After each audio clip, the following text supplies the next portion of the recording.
നമസ്കാരം. റിയലിൻ്റെ ഓൺലൈൻ ക്ലാസ്സിലേക്ക് സ്വാഗതം. അപ്പോൾ നമ്മൾ കഴിഞ്ഞ ക്ലാസ്സിൽ 8ാം ക്ലാസ്സിൻ്റെ പൊളിറ്റിക്കൽ സയൻസിൻ്റെ ഫസ്റ്റ് ചാപ്റ്ററിൻ്റെ കുറേ ഭാഗങ്ങൾ നമ്മൾ ഡിസ്കസ് ചെയ്തിരുന്നു. നമ്മൾ കഴിഞ്ഞ ദിവസം ഡിസ്കസ് ചെയ്ത പ്രധാനപ്പെട്ട ഏരിയ എന്ന് പറയുന്നത് ഇൻട്രൊഡക്ഷൻ ആയിരുന്നു. ഇൻട്രൊഡക്ഷൻ ടു ഇന്ത്യൻ കോൺസ്റ്റിറ്റ്യൂഷൻ എന്ന് പറയുന്ന ഒരു ചെറിയ ഏരിയ ആണ് നമ്മൾ പറഞ്ഞത്. എങ്ങനെയായിരുന്നു ഇന്ത്യൻ കോൺസ്റ്റിറ്റ്യൂഷൻ ഫ്രെയിം ചെയ്തത്, അതുപോലെ തന്നെ എന്തൊക്കെയായിരുന്നു ഇന്ത്യൻ കോൺസ്റ്റിറ്റ്യൂഷൻ്റെ ഇൻട്രൊഡക്ഷൻ ആയിട്ടുള്ള പ്രിയാമ്പിളിൻ്റെ പ്രധാനപ്പെട്ട പ്രത്യേകതകൾ, എന്തൊക്കെയാണ് പ്രിയാമ്പിളിൽ പറയുന്നത്.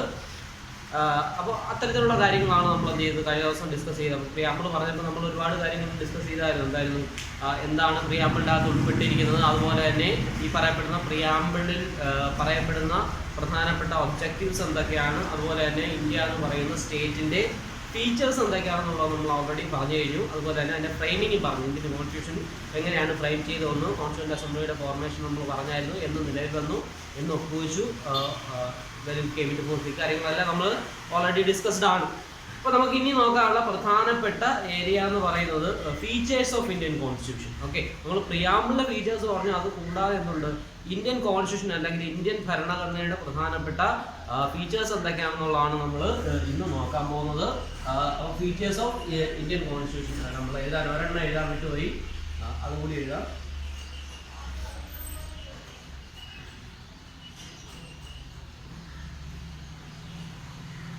Okay, features of Indian constitution എന്തൊക്കെയാണെന്നുള്ളതാണ് നമ്മൾ ഒരെണ്ണം എഴുതാൻ വിട്ടുകയാണ് പേടിച്ചത്. ഫസ്റ്റ് ഓഫ് ഓൾ എന്ന് പറയുന്നത് റിട്ടൺ കോൺസ്റ്റിറ്റ്യൂഷൻ. ഇന്ത്യൻ കോൺസ്റ്റിറ്റ്യൂഷൻ്റെ ഏറ്റവും പ്രധാനപ്പെട്ട ഫീച്ചേഴ്സിലൊന്നാണ് എന്തെന്ന് പറയുന്നത് it is A written constitution. Indian constitution എന്ന് പറഞ്ഞാൽ എങ്ങനെയാണ്, എഴുതപ്പെട്ട ഭരണഘടനയാണ്. അപ്പോൾ നമ്മൾ വിചാരിക്കും എഴുതപ്പെടാത്ത ഭരണഘടന എവിടെയെങ്കിലും ഉണ്ടോ എന്ന് നമുക്ക് സംശയം തോന്നാൻ സാധ്യതയുണ്ട്. അപ്പം നമ്മൾ എഴുതപ്പെടാത്ത ഭരണഘടന അല്ലെങ്കിൽ അൺറിട്ടൺ കോൺസ്റ്റിറ്റ്യൂഷൻ ഉണ്ടോ എന്ന് ചോദിച്ചിട്ടുണ്ട്. ലോകത്ത് പല ഭാഗങ്ങളിലും അൺറിട്ടൺ കോൺസ്റ്റിറ്റ്യൂഷൻ, പ്രധാനമായിട്ട് UK കോൺസ്റ്റിറ്റ്യൂഷൻ എന്ന് പറഞ്ഞാൽ അൺറിട്ടൺ ആണ്. ഓക്കെ, മുൻകാലത്ത് വന്ന വിധികളും അതുപോലെ തന്നെ കസ്റ്റംസിൻ്റെയും ട്രഡീഷൻ്റെയും അടിസ്ഥാനത്തിലാണ് ചെയ്യുന്നത് ഈ പറയപ്പെടുന്ന UK പൊതുവെ നിയമങ്ങൾ എന്ത് ചെയ്യുന്നത്, വ്യാഖ്യാനിക്കുന്നത്, ഇന്റർപ്രറ്റ് ചെയ്യുന്നത്. അപ്പോൾ അൺറിട്ടൺ കോൺസ്റ്റിറ്റ്യൂഷൻ ഉള്ള രാജ്യങ്ങളുണ്ട്. പക്ഷേ ഇന്ത്യൻ കോൺസ്റ്റിറ്റ്യൂഷൻ്റെ പ്രത്യേകത എന്ന് പറയുന്നത് the largest written constitution in the world. ലോകത്തിലെ ഏറ്റവും വലിയ എഴുതപ്പെട്ട ഭരണഘടന എന്നറിയപ്പെടുന്നത് എന്താണ്, ഇന്ത്യൻ കോൺസ്റ്റിറ്റ്യൂഷൻ ആണ്. അപ്പോൾ ഇന്ത്യൻ കോൺസ്റ്റിറ്റ്യൂഷൻ്റെ പ്രധാനപ്പെട്ട ഫീച്ചർ എന്ന് പറയുന്നതാണ് the largest written constitution in the world. ലോകത്തെ ഏറ്റവും വലിയ ബൃഹത്തായിട്ടുള്ള എഴുതപ്പെട്ട ഭരണഘടനയാണെന്ന് പറയുന്നത് ഇന്ത്യൻ കോൺസ്റ്റിറ്റ്യൂഷൻ എന്ന് പറയുന്നത്. കാരണം ഇത് ഫോം അല്ലെങ്കിൽ എന്താണ്, ഇന്ത്യൻ കോൺസ്റ്റിറ്റ്യൂഷൻ ഫോം ചെയ്യുമ്പോൾ ഏതാണ്ട് 395 ആർട്ടിക്കിൾ എന്തിനുണ്ടായിരുന്നു, ഇന്ത്യൻ കോൺസ്റ്റിറ്റ്യൂഷൻ ഉണ്ടാകും. പിന്നീട് അമെൻമെൻറ്റുകൾ വരുമ്പോൾ ആർട്ടിക്കിളുകളുടെ എണ്ണം എന്ത് ചെയ്യുന്നു, ഇങ്ങനെ കൂടി വരും.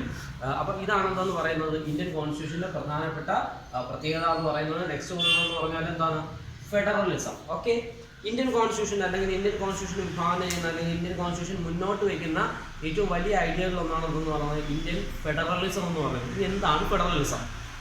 നമ്മൾ ഇതിന് മുമ്പ് കേട്ടിട്ടുള്ള വേർഡാണ്, പക്ഷേ നമുക്ക് ഒരിക്കലും ഇതിൻ്റെ അല്ലെങ്കിൽ ഇതിൻ്റെ ഒരു ഡെഫിനിഷൻ അല്ലെങ്കിൽ ഒരു ഐഡിയ ഉണ്ടാകത്തില്ല. എന്താണ് ഫെഡറൽ സ്റ്റേറ്റ് അല്ലെങ്കിൽ ഫെഡറലിസം എന്ന് പറഞ്ഞാൽ?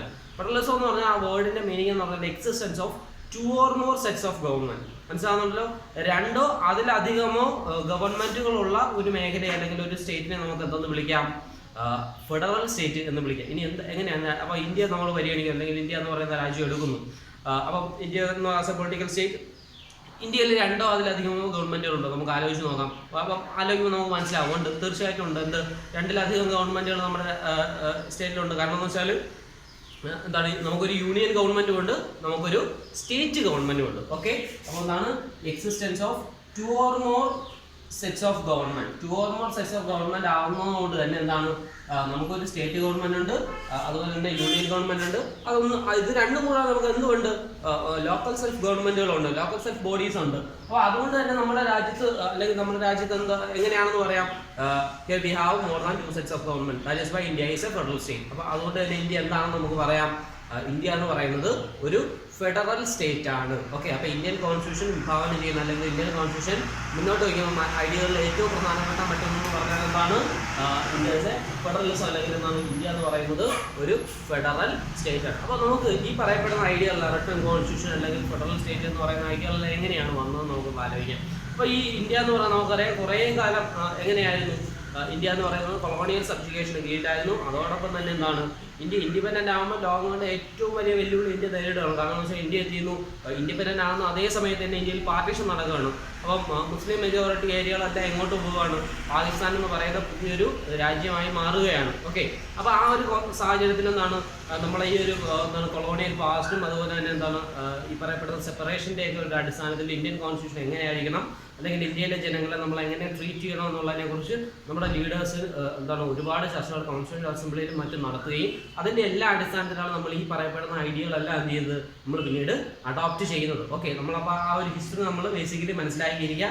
നമ്മുടെ ഒരു എന്താണ് കൊളോണിയൽ പാസ്റ്റിൻ്റെയും നമ്മുടെ കോൺസ്റ്റിറ്റ്യൂഷൻ ഫ്രെയിം ചെയ്യുന്ന സമയത്തെ ഒരു എന്താണ് സർക്കംസ്റ്റാൻസസിൻ്റെയും അതുപോലെ തന്നെ ഫ്യൂച്ചർ വിഷൻ്റെയും അടിസ്ഥാനത്തിലാണ് നമ്മൾ ഈ കോൺസ്റ്റിറ്റ്യൂഷൻ ഫോം ചെയ്തിരിക്കുന്നത്. അപ്പോൾ നമുക്ക് ഫെഡറലിസം എന്താണെന്ന് നമ്മൾ മനസ്സിലാക്കി, existence of 2 or more sets of government അത് നമ്മൾ മനസ്സിലാക്കാം. നെക്സ്റ്റ് ഒന്ന് പറയുന്നത് parliamentary form of government. Okay, അല്ലെങ്കിൽ റെപ്രസെൻറ്റേറ്റീവ് ഡെമോക്രസി എന്നുള്ള ഒരു ഐഡിയ ആണ് നെക്സ്റ്റ് ഒന്നെന്ന് പറയുന്നത്. നമുക്കറിയാം നമ്മുടെ സിസ്റ്റം എന്ന് പറഞ്ഞാൽ എന്താണ്, നമ്മളൊരു ഡെമോക്രാറ്റിക് സിസ്റ്റമാണ്. എന്ത് ഡെമോക്രസിയാണ്?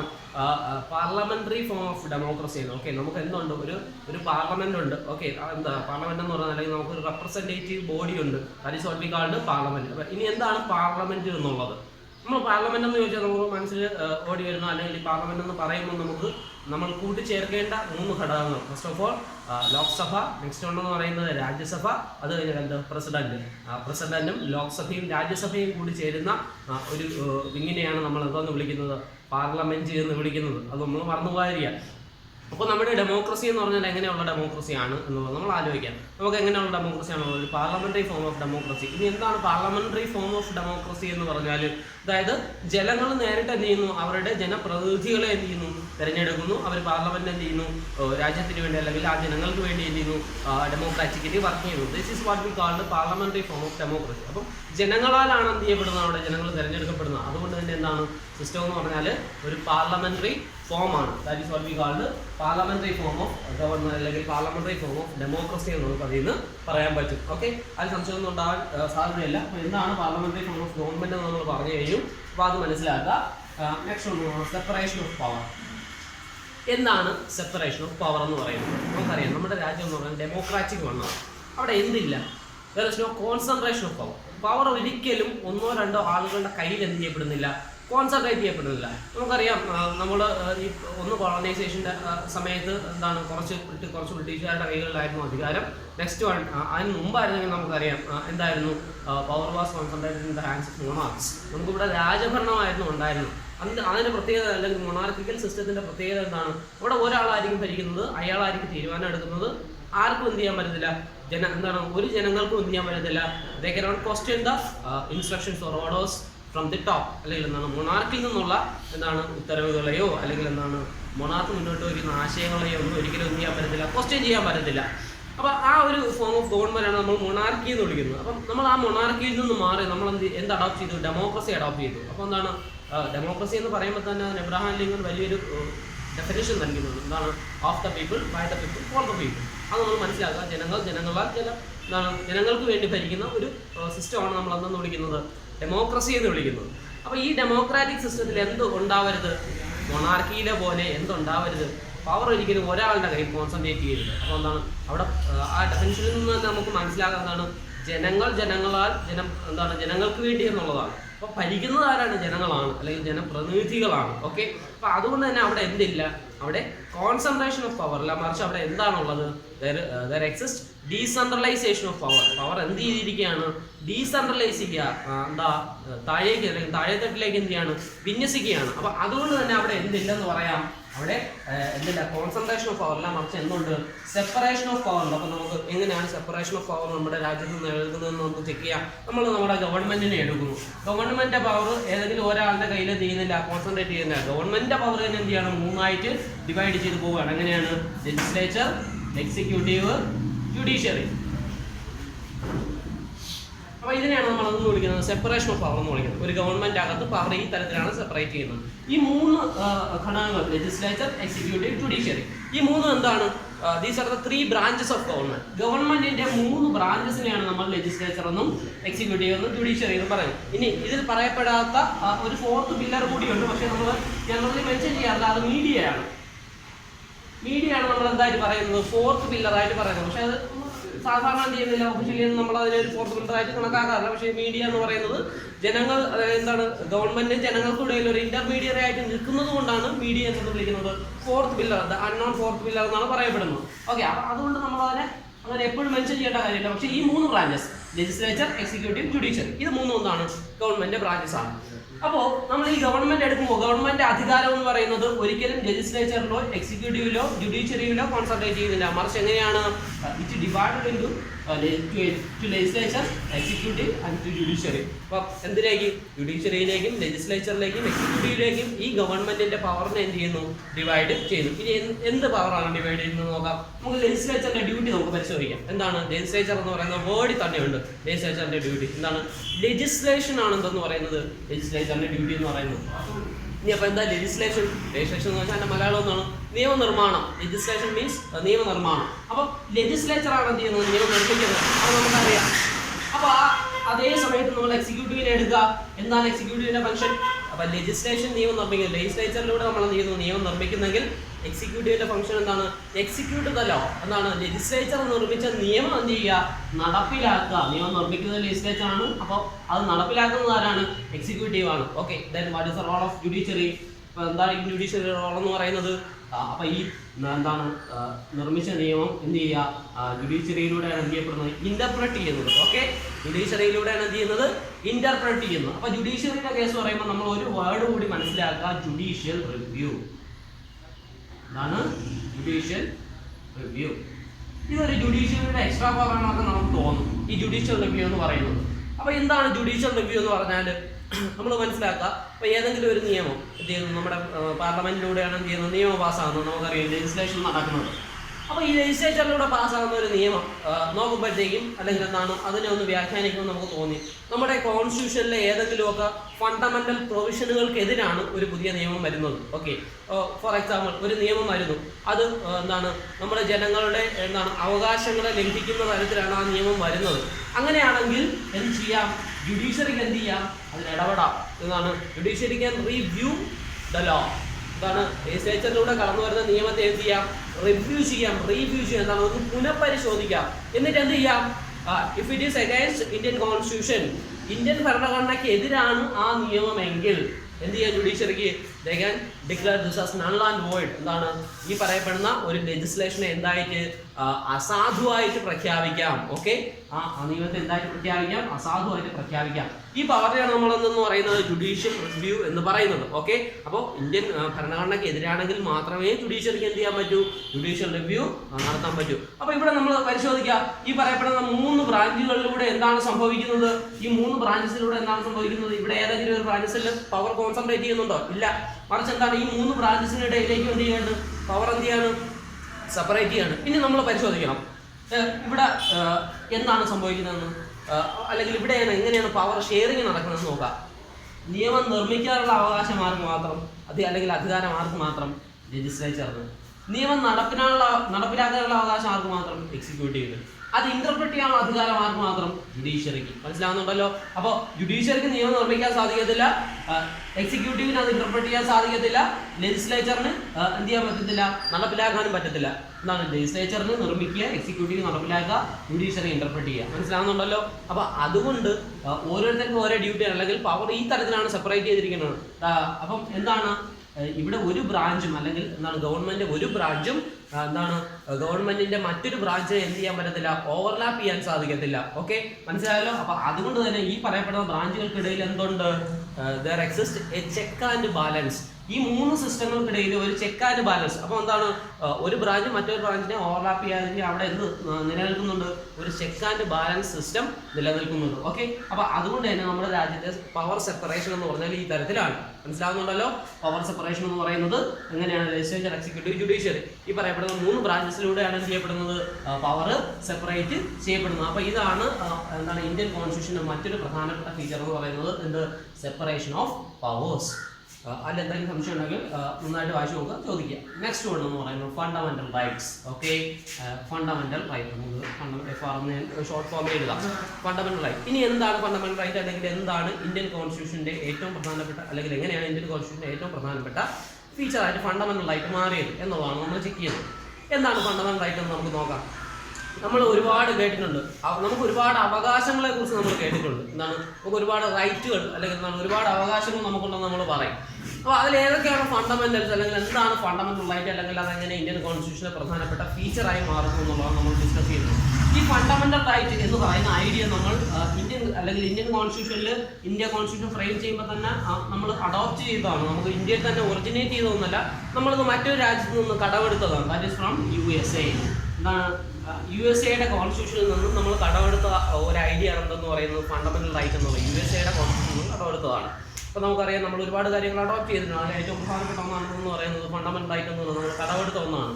അപ്പോൾ ഇനി എന്താണ് ഫണ്ടമെന്റൽ റൈറ്റ് എന്ന് പറയുന്നത്? അപ്പോൾ ബേസിക് റൈറ്റുകളാണ്. ഒരു വ്യക്തിക്ക് നമ്മുടെ രാജ്യത്ത് ജീവിക്കാൻ വേണ്ട ഏറ്റവും ബേസിക് ആയിട്ടുള്ള റൈറ്റുകളാണ് നമ്മൾ എന്തെന്ന് വിളിക്കുന്നത്, ഫണ്ടമെന്റൽ റൈറ്റ്സ് എന്ന് വിളിക്കുന്നത്. നമ്മളിത് എവിടെ നിന്ന് അഡോപ്റ്റ് ചെയ്തു?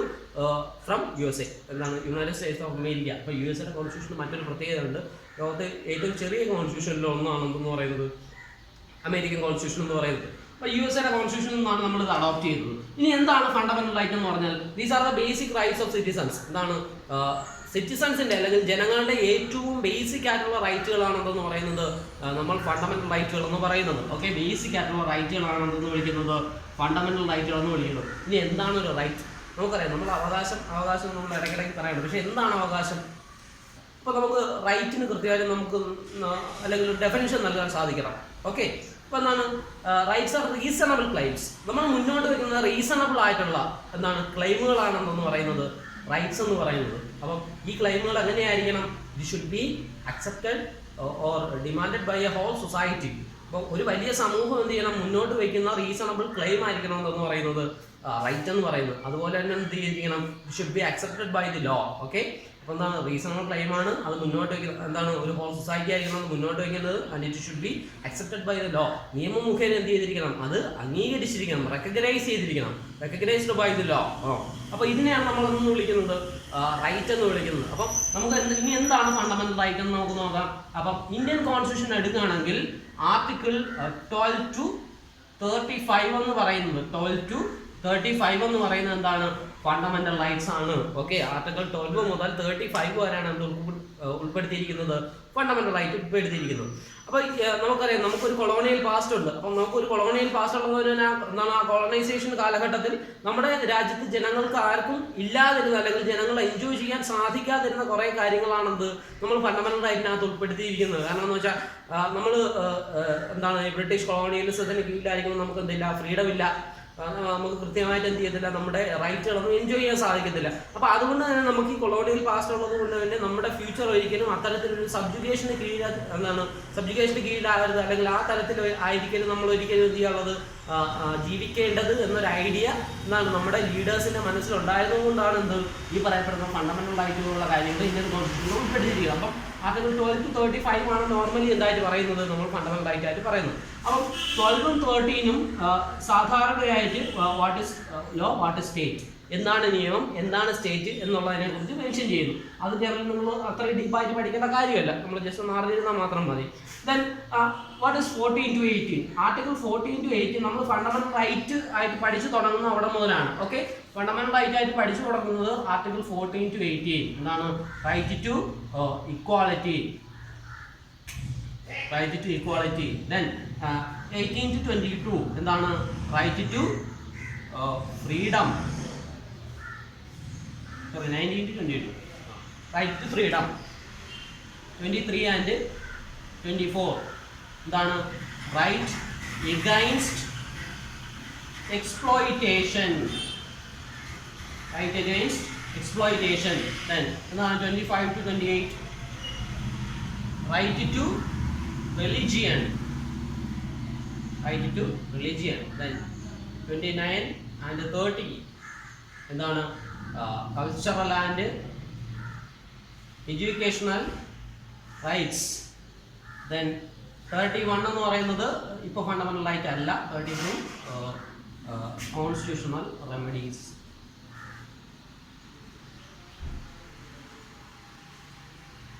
Constitutional remedies. ഇനി എന്താണ് ഫണ്ടമെന്റൽ റൈറ്റ് എന്ന് നമുക്ക് ജസ്റ്റ് ഒന്ന് മെൻഷൻ ചെയ്ത് നോക്കാം. റൈറ്റ് എന്താണെന്നുള്ളത് നമ്മൾ ജസ്റ്റ് ഒന്ന് മനസ്സിലാക്കി ഇനി എന്താണ് ഇതിൻ്റെ അകത്ത് പറയുന്നത് നമുക്ക് ഡീപ്പായിട്ടൊന്നും വേണ്ട, വളരെ മൈന്യൂട്ടായിട്ട് നിങ്ങൾ അറിഞ്ഞിരുന്നാൽ മതി. പിന്നീട് വളരെ ഡീപ്പായിട്ട് നിങ്ങൾക്ക് പഠിക്കാം. അപ്പം 14th വെക്കുന്നത് എന്താണ്? Right to equality. ഓക്കെ, നമ്മൾ ഈ റൈറ്റ് ടു ഇക്വാളിറ്റി എന്ന് പറഞ്ഞാൽ എന്താണ്? എല്ലാവരും നിയമത്തിനെല്ലാം തുല്യമാണ്. അപ്പോൾ ആർട്ടിക്കിൾ 14 പറയുന്നത് എന്താണ്? ഈ പറയപ്പെടുന്ന no person shall be deprived of any rights എന്നുള്ളതാണ് പറയുന്നത്. ഒരു വ്യക്തി എന്ത് ചെയ്യരുത്? നിയമത്തിനെല്ലാം all people are equal before law എന്നുള്ളതാണ് റൈറ്റ് ടു ഇക്വാളിറ്റിയിൽ പറയപ്പെടുന്നത്. ഒരിക്കലും എന്താണ് no person shall be deprived of his rights on the base of race, caste, place of birth or sex എന്നുള്ളതാണ് പറയുന്നത്. ജാതിയുടെ, മതത്തിൻ്റെയോ ജനസ്ഥലത്തിൻ്റെയോ ഒന്നും പേരിൽ ഒരു വ്യക്തി എന്ത് ചെയ്യരുത്? ഈ പറയപ്പെടുന്ന അദ്ദേഹത്തിൻ്റെ റൈറ്റ് ടു ഇക്വാലിറ്റി അല്ലെങ്കിൽ എന്താണ് അദ്ദേഹത്തിൻ്റെ സമത്വം എന്ത് ചെയ്യപ്പെടുന്നത്? ലംഘിക്കപ്പെടരുത് എന്നുള്ളതാണ്. അല്ലെങ്കിൽ അദ്ദേഹത്തിൻ്റെ അവകാശങ്ങൾ എന്ത് ചെയ്യപ്പെടുന്നത്? ലംഘിക്കരുത് എന്നുള്ളതാണ് ഇതിൽ പറയുന്നത്, റൈറ്റ് ടു ഇക്വാലിറ്റിയിൽ പറയുന്നത്. അപ്പം അതുപോലെ ഒരു റൈറ്റ് പറയുന്നുണ്ട്. ഈ ഒരു റൈറ്റ് ടു ഇക്വാലിറ്റിക്കാണ് റൂൾ ഓഫ് ലോ എന്ന് പറയുന്ന ഐഡിയ വരുന്നത്. ഓക്കെ, റൂൾ ഓഫ് ലോ എന്ന് പറയുന്നത് ഇക്വാലിറ്റിക്കകത്ത് വരുന്നതാണ്. റൂൾ ഓഫ് ലോ എന്ന് പറഞ്ഞാൽ ആശയം പ്രധാനമായിട്ടും പറയുന്നത് എന്താണ്? No one is above the law. ആരും എന്തല്ല? നിയമത്തിന് അതീതനല്ല. If it is the president of India or the common citizen. എന്താണ്? ഇന്ത്യ പ്രസിഡന്റ് ആയാലും സാധാരണ ഒരു പൗരനായാലും അദ്ദേഹം എന്തല്ല? ഒരിക്കലും നിയമത്തിന് മുകളിലല്ല. റൈറ്റ് എന്താണ്? എല്ലാവരും ഈക്വൽ ആയിട്ടാണ്, അല്ലെങ്കിൽ എല്ലാവരും നിയമത്തിന് എന്താണ്? All are equal before law. അതാണ് റൂൾ ഓഫ് ലോ എന്ന് പറയുന്ന ആശയം മുന്നോട്ട് വയ്ക്കുന്നത്. നെക്സ്റ്റ് ഒന്ന് പറയുന്നത് ഫ്രീഡം. 19 to 22 ആർട്ടിക്കിൾ 19 മുതൽ 22 വരെയുള്ള ആർട്ടിക്കിളുകൾ പറയുന്നത് എന്താണ്? റൈറ്റ് ടു ഫ്രീഡം ആണ്. നമുക്ക് ഒരുപാട് എന്താണ്? Right to speech and expression, right to എന്താണ്? റൈറ്റ് ടു അസോസിയേഷൻ, അതുപോലെ തന്നെ എന്താണ്? Right to assemble peacefully without arms, അതുപോലെ എന്താണ്? Right to movement. അപ്പോൾ ഇതുപോലെ ഒരുപാട് റൈറ്റുകൾ. Right to reside any part of India. അപ്പോൾ ഇന്ത്യയുടെ ഏത് ഭാഗത്ത് നമുക്ക് എന്ത് ചെയ്യാൻ പോയി താമസിക്കാനും ജീവിക്കാനും. അപ്പോൾ ഇതിനെല്ലാം കുറേ എക്സെപ്ഷനുകളുണ്ട്, അതൊന്നും നമ്മൾ നോക്കണ്ട. അപ്പോൾ ഇതിനെയാണ് നമ്മളൊന്നും വിളിക്കുന്നത് റൈറ്റ് ടു ഫ്രീഡം എന്ന് വിളിക്കുന്നത്. നമ്മൾ ബേസിക്കലി ഇത്രയും ഡീപ്പായിട്ട് അറിഞ്ഞില്ലെങ്കിലും ഈ ആർട്ടിക്കിൾ ഏതുവരെയാണ്, അതുപോലെ തന്നെ എന്തൊക്കെയാണ് ഈ പറയപ്പെടുന്ന ആർട്ടിക്കിളുകൾ, അല്ലെങ്കിൽ 14 മുതൽ 18 വരെ ഇക്വാളിറ്റി, അങ്ങനെയെങ്കിലും അറിഞ്ഞിരിക്കുക. നമ്മൾ അത്രയും ഡീപ്പായിട്ട് അറിയില്ല. അതുപോലെ 19 മുതൽ 22 വരെ എന്താ ഫ്രീഡം, ഇങ്ങനെയെങ്കിലും നമ്മൾ അറിഞ്ഞിരിക്കണം. നെക്സ്റ്റ് വൺ എന്ന് പറഞ്ഞാൽ 23 and 24 എന്താണ്? Right against exploitation. എന്താണ്? റൈറ്റ് അഗെയിൻസ്റ്റ് എക്സ്പ്ലോയിറ്റേഷൻ എന്താണ്? ചൂഷണത്തിനെതിരെയുള്ള അവകാശം. അപ്പോൾ നമ്മുടെ പേഴ്സണലി നമ്മളെ ആരും ഫോഴ്സ് ചെയ്തൊരിക്കലും ജോലി ചെയ്യിപ്പിക്കാൻ പാടില്ല. അപ്പം എന്താണ്? ചൈൽഡ് ആണെങ്കിൽ എന്താണ്? ചൈൽഡ് ലേബർ എന്താണ്? പ്രൊഹിബിറ്റഡ് ആണ്. അപ്പം നമ്മളായിരിക്കും എന്ത് ചെയ്തത്? ഫോഴ്സ്ഫുള്ളി എന്ത് ചെയ്തത്? ആരും എക്സ്പ്ലോയിറ്റ് ചെയ്ത്, നമ്മളെ നിർബന്ധിച്ച് ആരും ഒരു കാര്യം എന്ത് ചെയ്തത്? അല്ലെങ്കിൽ നിർബന്ധിതമായി നമ്മളെ ഫോഴ്സ് ചെയ്ത് ഒരിക്കലും ഒരു കാര്യം ചെയ്യിപ്പിക്കാൻ പാടില്ല എന്നുള്ളതാണ് എന്ന് പറയുന്നത് റൈറ്റ് അഗെയിൻസ്റ്റ് എക്സ്പ്ലോയിറ്റേഷൻ എന്ന് പറയുന്നത്. റൈറ്റ് നമ്മൾ ഫോഴ്സ് ചെയ്ത് എന്താണ്? ലേബർ ചെയ്യിപ്പിക്കാതിരിക്കുക. നെക്സ്റ്റ് ഉണ്ടെന്ന് പറഞ്ഞാൽ 25 to 28 നമുക്കറിയാം. Right to religion. ഇന്ത്യ എന്ന് പറയുന്ന ഒരു സെക്യുലർ നേഷൻ ആണെന്നുള്ളത് നമ്മൾ പ്രിയാമ്പിളിൽ തന്നെ പറഞ്ഞത്. എന്താണ്? നമുക്കൊരു ഒഫീഷ്യൽ സ്റ്റേറ്റ് ഇല്ല, നമുക്ക് ഇന്ത്യക്ക് ഒരു ഒഫീഷ്യൽ റിലീജിയൻ ഇല്ല. ഒഫീഷ്യൽ റിലീജിയൻ ഇല്ല. അപ്പോൾ അതുകൊണ്ട് തന്നെ അതിൻ്റെ അർത്ഥം എന്താണ്? ഇന്ത്യയിലെ എല്ലാ മതങ്ങളെയും എന്താണ്? ഒരുപോലെയാണെന്ന് ചെയ്യുന്നത് കണ്ടിരിക്കുന്നത്. അതുപോലെ തന്നെ എല്ലാ ജനങ്ങൾക്കും എന്താണ്? റിലീജിയൻ അല്ലെങ്കിൽ അവൻ്റെ ഇഷ്ടത്തിനനുസരിച്ച് റിലീജിയൻ പ്രാക്ടീസ് ചെയ്യാനുള്ള ഒരു റൈറ്റ് ഉണ്ട്. അപ്പോൾ ആരെയും എന്ത് ചെയ്യാൻ പാടില്ല? ഫോഴ്സ് ചെയ്ത് എന്ത് ചെയ്യാൻ പാടില്ല? ഒരു റിലീജിയനിൽ നിന്നും മറ്റൊന്നിലേക്ക് എന്ത് ചെയ്യാൻ പാടില്ല? മാറ്റാൻ പാടില്ല. അപ്പോൾ ഇതാണെന്ന് തോന്നുന്നത് right to religion. Then cultural and education rights. അപ്പോൾ നമ്മുടെ രാജ്യത്ത് ഒരുപാട് മൈനോറിറ്റി ഉണ്ട്. ഇപ്പോൾ റിലീജിയസ് മൈനോറിറ്റി, കൾച്ചറൽ മൈനോറിറ്റി ഒക്കെ ഉണ്ട്. അപ്പോൾ ഈ മൈനോറിറ്റി കമ്മ്യൂണിറ്റികൾക്ക് എന്തിനുള്ള അവകാശമുണ്ട്?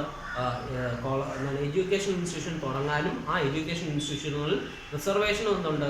റൈറ്റ് ഉണ്ട്. അപ്പോൾ ഇതിനെയാണ് നമ്മൾ cultural and education right article 29 and 30 എന്ന് പറയുന്നത്. Then article 31 right to property ആയിരുന്നു ആർട്ടിക്കിൾ 31 എന്ന് പറയുന്നത്. പക്ഷേ എന്ത് ചെയ്യാണ്? ഈ റൈറ്റ് ടു പ്രോപ്പർട്ടി എന്ന് പറയുന്നത് 1978 44th കോൺസ്റ്റിറ്റ്യൂഷൻ അമെൻമെന്റിലൂടെ എന്ത് ചെയ്യുന്നു? ഈ റൈറ്റ് ടു പ്രോപ്പർട്ടി എന്നുള്ളത് അമെൻഡ് ചെയ്ത് മാറ്റുന്നു. ഓക്കെ, ഇപ്പം 300A ഉൾപ്പെടുത്തിയിരിക്കുന്നത്. അപ്പോൾ അതുകൊണ്ട് തന്നെ ഇതെന്തല്ല? ഇത് ഫണ്ടമെന്റൽ റൈറ്റ് അല്ല. Then article 32 constitution remedy. നമ്മൾ മോളിൽ പറഞ്ഞ എല്ലാ കാര്യങ്ങളും, ഈക്വാലിറ്റി ആയാലും ഫ്രീഡം ആയാലും കൾച്ചറൽ റൈറ്റ് ആയാലും റൈറ്റ് അഗെയിൻസ്റ്റ് എക്സ്പ്ലോയിറ്റേഷൻ ആയാലും റിലീജിയൻ ആയാലും ഈ റൈറ്റുകളെ എല്ലാം പ്രൊട്ടക്ട് ചെയ്യുന്ന ഒന്നാണെന്ന് പറയുന്നത് ആർട്ടിക്കിൾ 32. ആർട്ടിക്കിൾ 32 എന്ന് പറയുന്നത് ഒരുപാട് റിസ്റ്റുകളാണ്, റിട്ട് പ്രൊവിഷനുകളാണ് ഇതിലുള്ളത്. ആർട്ടിക്കിൾ 32 അപ്പം habeas corpus, mandamus, certiorari, prohibition, കോവാറന്റ്. അത് ജസ്റ്റ് ഒന്ന് അറിഞ്ഞിരുന്നാൽ മതി. ഈ പറയപ്പെടുന്ന 5 റിട്ടുകളാണ് പ്രധാനമായിട്ടും ഇന്ത്യൻ കോൺസ്റ്റിറ്റ്യൂഷനിലുള്ളത്. അപ്പോൾ അതാണെന്ന് പറയുന്നത് ആർട്ടിക്കിൾ 32 എന്ന് പറയുന്നത്. അപ്പോൾ ഇത്രയും കാര്യങ്ങൾ അതാണ് ഇത്, അല്ലെങ്കിൽ നമ്മൾ ഈ ഫണ്ടമെന്റൽ ആയിട്ട് ഇത്രയും ഇലാബറേറ്റ് ആയിട്ട് പറഞ്ഞ കാര്യം എന്ന് വെച്ചാൽ നമ്മുടെ ഇന്ത്യൻ കോൺസ്റ്റിറ്റ്യൂഷൻ്റെ ഏറ്റവും ബേസിക് ആയിട്ടുള്ള സ്ട്രക്ചറിൽ ഒന്നാണ്, അല്ലെങ്കിൽ ഇന്ത്യൻ കോൺസ്റ്റിറ്റ്യൂഷൻ്റെ ബേസിക് ഫീച്ചറുകളിൽ ഒന്നാണെന്ന് പറയുന്നത് ഫണ്ടമെന്റൽ റൈറ്റ് എന്ന് പറയുന്നത്. This is part of basic structure also. Indian കോൺസ്റ്റിറ്റ്യൂഷൻ്റെ ബേസിക് സ്ട്രക്ചറുകളിൽ ഒന്നുമാണെന്ന് പറയുന്നത് ഫണ്ടമെന്റൽ റൈറ്റ് എന്ന് പറയുന്നത്. അപ്പോൾ അതുകൊണ്ട് തന്നെ ഇന്ത്യയിൽ ഒരു വ്യക്തിക്ക് ലഭിക്കേണ്ട അവകാശങ്ങൾ, ബേസിക്കലി അവന് ലഭിക്കേണ്ട അവകാശങ്ങളാണ് ഈ പറയപ്പെടുന്ന ഇത്രയും കാര്യങ്ങൾ. ഓക്കെ, അപ്പോൾ ഇത് എന്താണ്, ഇന്ത്യൻ സിറ്റിസൺ അവൈലബിൾ ആയിട്ടുള്ള കുറേ റൈറ്റുകളുണ്ട്, അതുപോലെ തന്നെ ഫോറിനേഴ്സിന് അവൈലബിൾ ആയിട്ടുള്ള കുറേ റൈറ്റുകളുണ്ട്. നമ്മൾ അത്രയും ഡിഫൈൻ കൊണ്ട ഇത്രയും അറിഞ്ഞിരിക്കുക, ഇത്രയും റൈറ്റുകൾ ഒരു ഇന്ത്യൻ സിറ്റിസൺ എന്ത് ചെയ്യും, ഇന്ത്യക്കകത്ത് ജീവിക്കുമ്പോൾ ലഭിക്കും, അല്ലെങ്കിൽ ലഭിക്കേണ്ടതാണ്. അപ്പോൾ അതുകൊണ്ട് തന്നെ ഇത്രയും റൈറ്റുകൾ ഇന്ത്യൻ കോൺസ്റ്റിറ്റ്യൂഷൻ ഉൾപ്പെടുത്തിയിരിക്കുന്നത് എന്താണ്, ഒരു നോർമൽ ലൈഫ് ഒരു വ്യക്തിക്ക് സാധ്യമാകുന്നതിന് വേണ്ടിയാണ് ഇത്രയും ഉൾപ്പെടുത്തിയിരിക്കുന്നത്. അതുകൊണ്ട് തന്നെ ഫണ്ടമെന്റൽ റൈറ്റ് എന്ന് പറയുന്നത് ഇന്ത്യൻ കോൺസ്റ്റിറ്റ്യൂഷന്റെ പ്രധാനപ്പെട്ട ഫീച്ചറുകളിൽ ഒന്നാണ്. അപ്പോൾ അത്രയും കാര്യങ്ങൾ നമ്മൾ മനസ്സിലാക്കിയിരിക്കുക. ഇനി നെക്സ്റ്റ് വൺ എന്ന് പറയുന്നത് എന്താണ്, secularism. What you mean by secularism?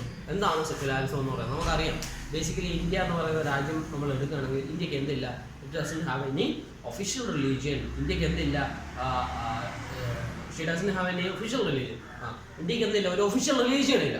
അപ്പോൾ അതുകൊണ്ട് തന്നെ ഇന്ത്യൻ സെക്യുലാരിസം എന്ന് പറഞ്ഞാൽ എന്താണെന്നുള്ളത് നമ്മൾ മനസ്സിലാക്കി. Indian state haves no official religion but it allows right to religion. പക്ഷേ എന്തുണ്ട്, റിലീജിയനുള്ള അവകാശം. അപ്പം നമുക്ക് മനസ്സിലാവും, ഇന്ത്യക്ക് ഒഫീഷ്യൽ റിലീജിയൻ ഇല്ല എന്ന് വെച്ചാൽ നമ്മളൊരിക്കലും എന്ത് ചെയ്യുന്നില്ല, മതങ്ങളെ എന്നും മാറ്റി നിർത്തുകയല്ല, കംപ്ലീറ്റ് നെഗേഷൻ അല്ല, മറിച്ച് എന്താണ് എല്ലാ റിലീജിയനും ഒന്നുണ്ട് നമ്മുടെ രാജ്യത്ത് എന്താണ് പ്രാക്ടീസ് നടത്താനുള്ള അവകാശമുണ്ട്. ഓക്കെ, അപ്പോൾ എല്ലാ വ്യക്തിക്കും അവന് ഇഷ്ടപ്പെട്ട മതത്തിൽ വിശ്വസിക്കാനുള്ള, അല്ലെങ്കിൽ അവന് ഇഷ്ടപ്പെട്ട ദൈവത്തെ ആരാധിക്കാനുള്ള അവകാശം ഇന്ത്യൻ കോൺസ്റ്റിറ്റ്യൂഷൻ മുഖേന നൽകുന്നുണ്ട്. അപ്പോൾ അത് എന്താണ് സെക്യുലാരിസം എന്ന് പറയുന്നത്, ഈ പറയപ്പെടുന്ന റൈറ്റ് ടു റിലീജിയനുമായി ബന്ധപ്പെട്ടുമ്പോൾ സെക്യുലാരിസം എന്ന് പറയുന്ന ഈ ഐഡിയ ആണ്. എന്താണ്, ഇന്ത്യക്ക് ഒഫീഷ്യൽ റിലീജിയൻ ഇല്ല, പക്ഷേ എന്താണ്, നമ്മൾ എല്ലാ റിലീജിയനും അംഗീകരിക്കുന്നു, ഒരു വ്യക്തിക്ക് ഇഷ്ടമുള്ള റിലീജിയനിൽ വിശ്വസിക്കാം. മാത്രമല്ല ഈ സെക്യുലാരിസം എന്ന് പറഞ്ഞാൽ എന്താണ്, ഇന്ത്യൻ സ്റ്റേറ്റിൻ്റെ ഒരു പ്രധാനപ്പെട്ട ഫീച്ചറാണ്. അതിൻ്റെ അർത്ഥം അത് പ്രിയാമ്പിൾ ഉൾപ്പെട്ടിട്ടുണ്ട്. എന്താണ് 1976 ഈ പറയപ്പെടുന്ന വേർഡ് സെക്യുലാരിസം എന്ന് പറയുന്ന വേർഡ് 42nd കോൺസ്റ്റിറ്റ്യൂഷൻ അമെൻമെൻറ്റിലൂടെയാണ് എന്ത് ചെയ്യുന്നത്, ഇന്ത്യൻ കോൺസ്റ്റിറ്റ്യൂഷനിൽ എന്ത് ചെയ്യുന്നത്, ഉൾപ്പെടുത്തുന്നത്. 42nd constitution amendment 1976. അപ്പോൾ ഇതാണ് എന്തെന്ന് പറയുന്നത് സെക്യുലാരിസം. സെക്യുലാരിസത്തിൻ്റെ ഒരുപാട് ഡയമെൻഷനുകളുണ്ട്, അതുപോലെ തന്നെ ഒരുപാട് എന്താണ് ഡെഫിനിഷനുകൾ പല ആളുകളും നൽകിയിട്ടുണ്ട്. ഇത് കോൺട്രവേഴ്ഷ്യൽ ആയിട്ടുള്ള വേർഡാണ്. ഇതാണ് not complete acceptance of clear negation എന്നൊക്കെ നമുക്ക് വേണമെങ്കിൽ പറയാം. ഗാന്ധിയൻ ഐഡിയ ഓഫ് സെക്യുലാരിസം ഉണ്ട്, റിലീജിയൻ ഉണ്ടെങ്കിൽ സെക്യുലാരിസം ഉണ്ട്. നെഹ്റുവിൻ ഐഡിയ ഉണ്ട്. ഇപ്പോൾ ഗാന്ധിയൻ ഐഡിയ എന്ന് പറഞ്ഞാൽ സർവധർമ്മ സമഭാവന എന്നുള്ളതാണ് ഗാന്ധിയൻ ഐഡിയ എന്ന് പറയുന്നത്. ഗാന്ധിയൻ ഐഡിയ ഓഫ് റിലീജിയൻ അത് തന്നെയാണ് സെക്യുലാരിസമായിട്ട് പറയുന്നത്. എന്താണ്, സർവധർമ്മ സമഭാവന.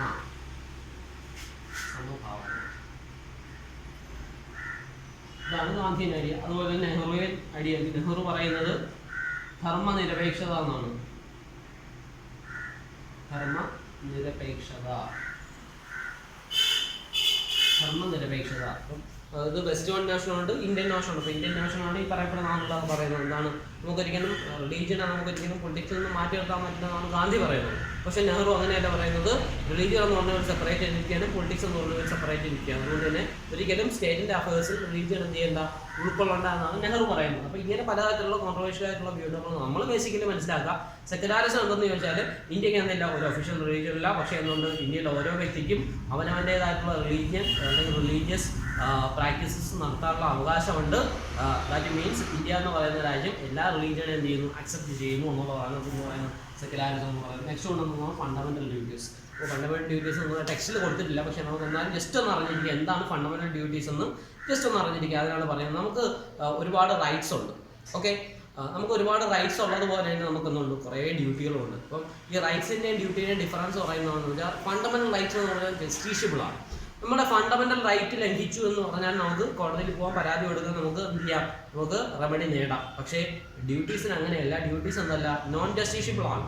എന്താണ്, നിയമമുഖേന എന്തല്ല, നമുക്ക് അല്ലെങ്കിൽ നമുക്ക് നമ്മുടെ ഡ്യൂട്ടി നമ്മൾ ചെയ്യില്ല. അപ്പം എന്താണ്, അപ്പം നമ്മുടെ ഒന്ന് ഫ്ലാഗ്, ഒരു ചെറിയ ഉദാഹരണം പറഞ്ഞാൽ നമ്മൾ ഫ്ലാഗിനെ എന്ത് ചെയ്യുക, ബഹുമാനിക്കാം. അപ്പോൾ നമ്മൾ ഫ്ലാഗ് തലതിരിച്ച് കെട്ടുക എന്ന് പറയുന്നത് എന്താണ്, ഒരു ഒഫൻസാണ്. പക്ഷേ അതൊരിക്കലും നമ്മുടെ ഫണ്ടമെന്റൽ ഡ്യൂട്ടി ലംഘിച്ചത് കൊണ്ടല്ല നമുക്കിതിരെ കേസെടുക്കുന്നത്. മറിച്ച് എന്താണ്, ഫ്ലാഗ് ആക്ട് എന്ന് പറയുന്നത് മറ്റൊരു നിയമമുണ്ട്. ഫ്ലാഗ് ആക്ടിനെതിരായിട്ടാണ് നമ്മൾ എന്ത് ചെയ്യുന്നത്, ഫ്ലാഗ് തലവെച്ച് കിട്ടുന്നത്. അപ്പോൾ എന്താണ്, നമ്മുടെ നാഷണൽ ആന്തത്തെയും നമ്മുടെ നാഷണൽ ഫ്ലാഗിനെയൊക്കെ നമ്മൾ ബഹുമാനിക്കുക എന്ന് പറയുന്നത് നമ്മുടെ ഡ്യൂട്ടികളിലൊന്നാണ്. നമ്മളത് ചെയ്തില്ല എന്നുണ്ടെങ്കിൽ ഒരിക്കലും നമ്മളെ ഡ്യൂട്ടി ചെയ്തില്ല എന്ന് പറഞ്ഞാൽ കേസ് എടുക്കുന്നത് എന്തുകൊണ്ടാണ്, അത് മറ്റൊരു സ്ഥലത്ത് മെൻഷൻ ചെയ്യുന്നത്. ഫ്ലാഗ് ആക്ട് എന്ന് പറയുന്ന സ്ഥലത്ത് മെൻഷൻ ചെയ്തിട്ടുണ്ട്. അതിന് വിരുദ്ധമായിട്ടുള്ളത് കൊണ്ടാണ് എന്ത് ചെയ്യുന്നത്, കേസെടുക്കുന്നത്. നമ്മുടെ ഫണ്ടമെന്റൽ, അതും വേറെ പല പ്രൊവിഷനുകളും ഉള്ളതുകൊണ്ടാണ്.